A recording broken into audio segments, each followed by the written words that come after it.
Assalamualaikum warahmatullahi wabarakatuh. A'udzubillahi minasyaitonirrajim. Bismillahirrahmanirrahim. Innal hamdalillah nahmaduhu wa nasta'inuhu wa nastaghfiruh wa na'udzubillahi min sururi anfusina wa min sayyiati a'malina. May yahdihillahu fala mudhillalah wa may yudlilhu fala hadiyalah. Asyhadu an la ilaha illallah wa asyhadu anna Muhammadan abduhu wa rasuluh la nabiyya ba'dah. Rabbi shrahli sadri wa yassirli amri wa hlul 'uqdatam min lisani yafqahu qawli amma ba'. Alhamdulillah anak-anakku, semoga senantiasa kita melafazkan rasa syukur kita kepada Allah. Sampai hari ini kita masih diberikan kesempatan, kesehatan bertemu dengan bulan Ramadan pada tahun 1443 Hijriah atau di tahun 2022 Masehi ini. Bagaimana anak-anak sampai hari ini, masih kuat, masih semangat anak-anakku? Insya Allah ya. Salawat serta salam tetap pada junjungan kita Nabi Agung, Nabi besar Muhammad Sallallahu Alaihi Wasallam. Beliau menjadi suri toladan bagi kita, menjadi nantinya memberikan syafaat kepada kita di yaumil akhir. Anak-anakku, hari ini Ustadzah akan menyampaikan tausiah terkait bahwasanya agama Islam adalah agama rahmatan lil alamin. Atau tema yang kita kaji hari ini adalah tentang moderasi beragama ya. Kalian pasti tahu kan siapa idola kita semuanya? Tentunya semuanya pasti akan menjawab idola kita adalah Rasulullah Sallallahu Alaihi Wasallam. Siapa Rasulullah Sallallahu Alaihi Wasallam? Yaitu Nabi Muhammad yang sudah kita kenal, beliau adalah utusan Allah. Nabi Muhammad adalah nabi yang adil, nabi yang bijak. Bukan hanya kepada keluarga, bukan kepada para sahabat, bukan kepada kaum muslim saja. Nabi Muhammad juga berbuat adil kepada umat lainnya atau non muslim seperti itu. Ustadzah akan menyampaikan kisah dulu ketika Alkisah ada seorang pedagang Yahudi menawarkan barang dagangnya kepada seorang muslim. Tetapi ternyata sama orang muslim itu dicela, dikatakan buruk. Akhirnya si orang Yahudi tadi marah. Dia mengumpat dengan menyebutkan bahwa Nabi Musa adalah nabi yang seutuhnya, nabi yang sempurna, manusia pilihan bagi orang-orang Yahudi. Akhirnya umat muslim tadi, orang muslim tadi marah. Dia menampar orang Yahudi tadi. Kamu mengatakan salah, kamu mengatakan bahwasanya zat yang paling dipilih adalah Nabi Musa di atas semua manusia. Padahal saat ini Rasulullah atau Nabi Muhammad berada di sekitar kita ya. Kemudian terjadilah percekcokan yang akhirnya membuat Yahudi tadi membawa atau mengadukannya kepada Rasulullah. Ya Rasulullah, ya Muhammad gitu ya. Ya Muhammad, ini tadi dia menceritakan kisahnya ketika ditampar oleh muslim tadi. Saya ditampar sama si muslim ini. Rasulullah marah, tidak boleh menampar. Ada apa seperti itu. Dan akhirnya menceritakan bahwa tadi siapa itu namanya, si Yahudi tadi menyampaikan bahwa Nabi Musa adalah nabi yang atau orang yang paling mulia di atas segala-galanya. Kemudian Rasulullah mendudukkan mereka berdua. Sini. Saya sampaikan. Saya bersama dengan nabi-nabi terdahulu itu, kalau diibaratkan itu apa Nana ya? Ibaratkan membuat bangunan rumah ya. Bangunan rumah itu bagaimana? Mulai dari pondasi, kemudian apa lagi ya Nana? Tembok, kemudian ada pintu, jendela, semua lengkap sampai atap.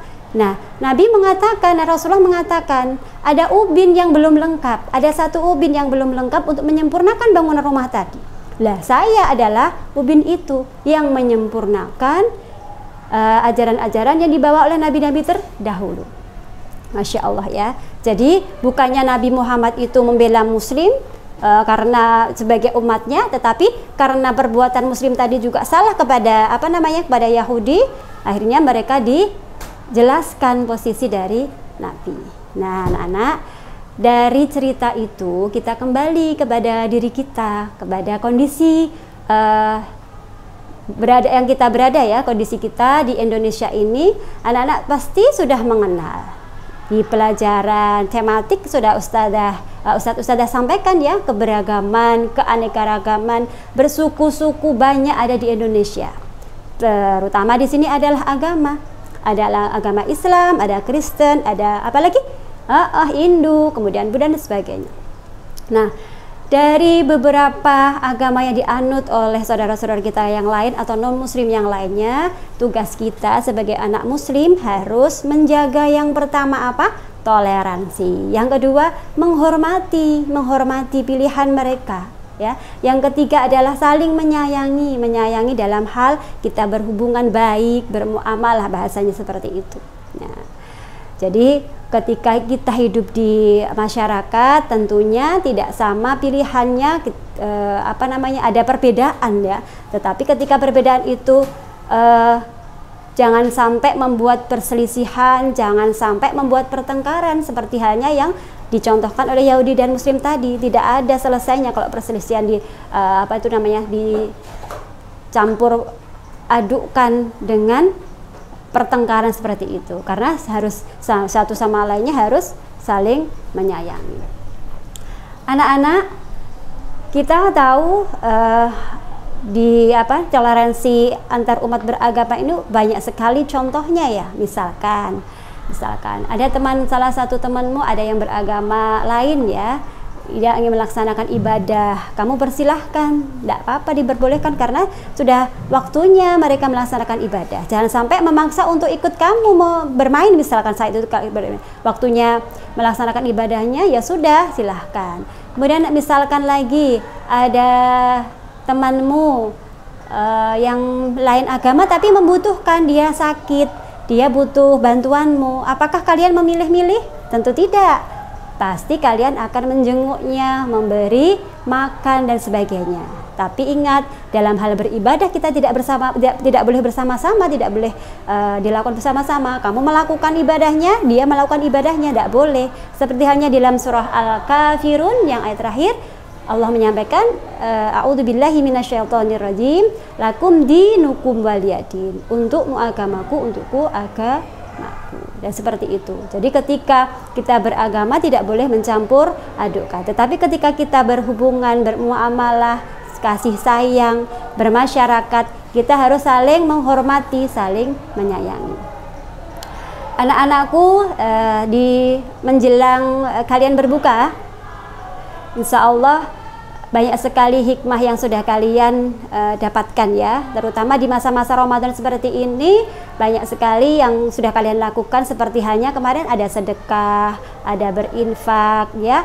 Tentunya dalam hal ini boleh enggak Ustazah misalkan kita memberi kepada orang fakir tapi dia lain agama? Boleh, silahkan ya. Tidak boleh memandang, oh itu enggak, agama enggak sama loh sama aku, enggak tak kasih, kasihan ya. Kasihan, mereka juga membutuhkan. Apalagi anak yang yatim itu, yang piatu itu adalah saudara kita seagama, justru yang lebih diutamakan untuk diberi.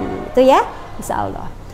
Kemudian Allah menyampaikan dalam surah Al-Hujurat, dalam surat Al-Hujurat ayat 13 yang artinya, wahai manusia, sungguh kami telah menciptakan kamu dari laki-laki dan perempuan, kemudian kami jadikan kalian berbangsa-bangsa dan bersuku-suku ya, berbangsa-bangsa dan bersuku-suku supaya kalian saling mengenal. Di sini ya Allah menekankan bahwa kalian itu memang diciptakan oleh Allah untuk berbangsa-bangsa, untuk bersuku-suku supaya kalian saling mengenal, tidak saling menjauh ya, saling mendekat ya. Dan sesungguhnya ini disampaikan kepada Allah, dan sesungguhnya yang paling mulia di antara kalian di sisi Allah adalah orang-orang yang bertakwa. Sungguh Allah Maha mengetahui lagi Maha teliti. Jadi anak-anak, dari surah Al-Hujurat ini Ustazah sampaikan, sudah dinaskan ya, di sini kita memang berbangsa-bangsa, bersuku-suku. Banyak sekali teman-teman kita dari Jawa, dari Madura, dari mana lagi tuh, dari Sunda dan sebagainya, itu kita saling menghormati, tidak boleh saling mengolok-olok. Apalagi di sini kita tekankan ya, umat beragama yang di Indonesia itu sangat banyak sekali agama yang diakui oleh negara, tidak boleh bertengkar, saling mengejek, mengolok-olok, tidak boleh, jangan sampai ya, karena hal tersebut sangat bertentangan dengan yang disampaikan oleh Rasulullah tadi ya. Rasulullah saja kepada kaum non muslim saja baik, adil, apalagi kita yang mengaku umatnya harus sama-sama berbuat adil. Tapi tentunya dalam hal beragama, beribadah kita tetap tidak boleh mencampur adukan. Lakukan apa yang diperintahkan oleh agamamu dan biarkan teman kita melakukan apa yang diperintahkan oleh agamanya. Itu ya anak-anak. Insya Allah cukup dari Ustadzah. Tak lupa sebelum kami tutup, jangan sampai lupa ya, kita tetap bersyukur. Alhamdulillah Allah memberikan rahmat.